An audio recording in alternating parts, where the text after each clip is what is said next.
بخاری شریف کی حدیث ہے 2820 نمبر پہ حضرت انس ہی روایت کرنے والے ہیں، کہتے ہیں کان النبی صلی اللہ علیہ وسلم احسن الناس اشجع الناس اجود الناس۔ حضرت انس حضور کی صفات کو اس حدیث میں بیان کرتے ہیں، 3 باتیں بیان کرتے ہیں، کہتے ہیں لوگوں اگر بات سخاوت کی کرے نا تو میں نے حضور سے پڑھ کے کوئی سخی دنیا میں دیکھا ہی نہیں ہے۔ کہتے ہیں لوگوں اگر بات بہادری کی کریں اشجع الناس تو ہمارے آقا و مولا صلی اللہ علیہ وسلم ساری کائنات سے سارے لوگوں سے بہادر انسان تھے، بہادر آدمی تھے۔ اور اگر دیکھیں لوگوں کی خوبصورتی کی طرف، فلاں اتنا خوبصورت ہے، فلاں اتنا خوبصورت ہے، حضرت انس کہتے ہیں احسن کان النبی احسن الناس، ساری کی ساری کائنات کی خوبصورت تھی وہ پیچھے ہے آمینہ کے لال کو اللہ تبارک و تعالیٰ نے بڑا ہی سونا بنایا تھا، آپ کا چہرہ انور بہت خوبصورت تھا۔ ہم آج کی اس نشست میں اسی چہرے کی بات کر رہے ہیں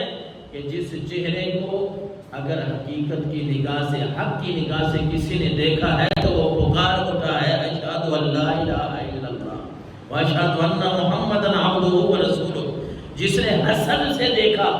بغض سے دیکھا، اس وضحیٰ واللیل اذا سجا کی تفسیر میں ایک واقعہ لکھا ہوا ہے نا کہ منقول ہے یہ بات کہ ایک دفعہ سرکار دو عالم صلی اللہ علیہ وسلم بیٹھے تھے، تشریف فرما تھے، ابو جہل آیا، اپنی آنکھ ہوتی ہے نا، آنکھ والے ہی تیرے جوبن کا تماشا دیکھے۔ جن کو اللہ نے دل کی آنکھیں دی ہے نا وہ دیکھتے ہیں کہ سرکار دو عالم صلی اللہ علیہ وسلم کا چہرہ انور کیسا ہے۔ ابو جہل آیا، بدبخت نے آگے حضور سرور کونین کو کہا کہ نعوذ باللہ آپ کا چہرہ تو مجھے بالکل اچھا ہی نہیں لگتا۔ خیر حضور خاموش ہو گئے، پھر آپ نے کہا صدقتا یا ابا جہل، ابو جہل تو نے ٹھیک کہا ہے، تو نے سچ کہا ہے۔ خیر تھوڑی دیر گزری تو پھر یار غار تشریف لائے۔ پہچاننے والے یوں ہوتے ہیں، پھر حضرت سیدنا ابو بکر تشریف لائے، کیونکہ یار غار وہ ہیں سیدنا ابو بکر صدیق رضی اللہ تعالیٰ عنہ، جو حضور کی بات کو سنتے ہیں نا، وہاں چاہے موجود نہیں بھی ہوتے۔ وہ معراج کا واقعہ آپ ذہن میں رکھیں کہ حضور عرشوں پہ گئے، واپس آئے، اتنی لمبی سیر آپ نے، سبحان الذی اسریٰ بعبدہ لیلا من المسجد الحرام، تھوڑے سے مسجد حرام سے مسجد اقصیٰ تک آنا جانا، عرشوں پہ تھوڑے سے ٹائم میں رب نے فرمایا، رات کے تھوڑے سے حصے میں نے اپنے نبی کو یہ شان عطا فرمائی کہ اتنی سیر کروائی۔ منافقوں نے، کافروں نے سوچا، صبح جب حضور علیہ السلام بتا رہے تھے یہ تو رب کی قدرت تھی نا، اللہ نے اپنے نبی کو شان عطا فرمائی اور اپنی قدرت دکھائی، بولے لوگ اپنی باتوں میں پڑ گئے۔ خیر انہوں نے سوچا بھائی ابو بکر سے ہی پوچھ لیتے ہیں، وہ یہاں موجود نہیں ہے، جب اب ہم انہیں بتائیں گے نا، جن کو آپ نبی مانتے وہ تو یہ کہہ رہے ہیں میں مسجد حرام سے مسجد اقصیٰ گیا،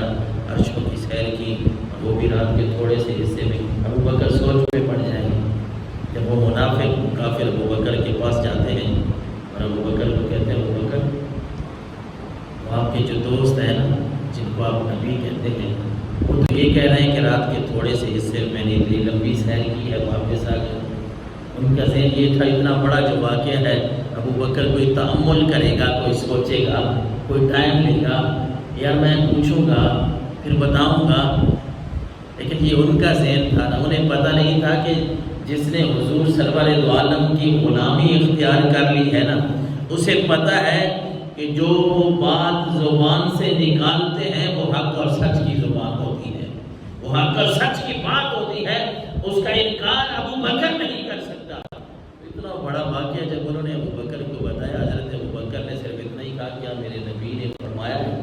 وہ کہتے ہیں ہاں آپ کے نبی نے کہا ہے، وہی کہہ رہے ہیں۔ تو ابو بکر نے کہا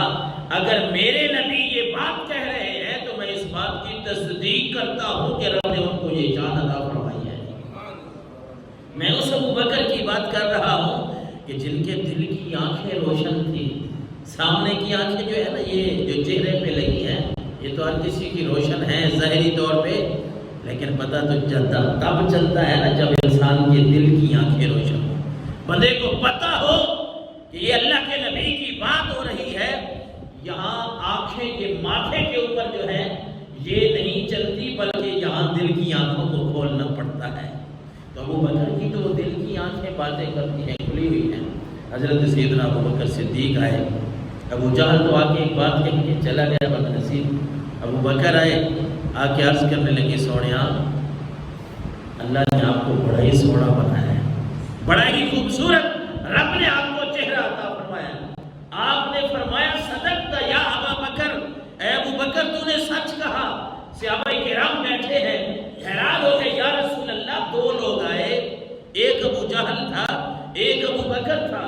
ابو جہل نے جو بات کہی ہے وہ بہت الٹ بات ہے،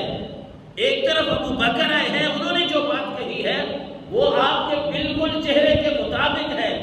باتیں دونوں الٹ ہیں، لیکن دونوں کو ہی آپ نے کہا کہ تم سچ کہہ رہے ہو۔ اس کا کیا مطلب ہے؟ میرے آقا نے فرمایا لوگوں میں دست قدرت کا بنایا ہوا آئینہ ہوں، مجھے اللہ نے ایسا شیشہ بنایا ہے، ایسا آئینہ بنایا ہے، جو مجھے دیکھتا ہے نا اسے اپنا ہی چہرہ نظر آتا ہے، میرے اندر اسے اپنا ہی چہرہ، اگر وہ بغض رکھ کے دل میں میرا حسد رکھ کے کوئی مجھے دیکھتا ہے تو اسے پورا چہرہ میرے چہرے سے اپنا ہی چہرہ اسے نظر آتا ہے اور اپنے آپ کو سب سے بدترین ہو پاتا ہے۔ ابو جہل کو اپنا بغض،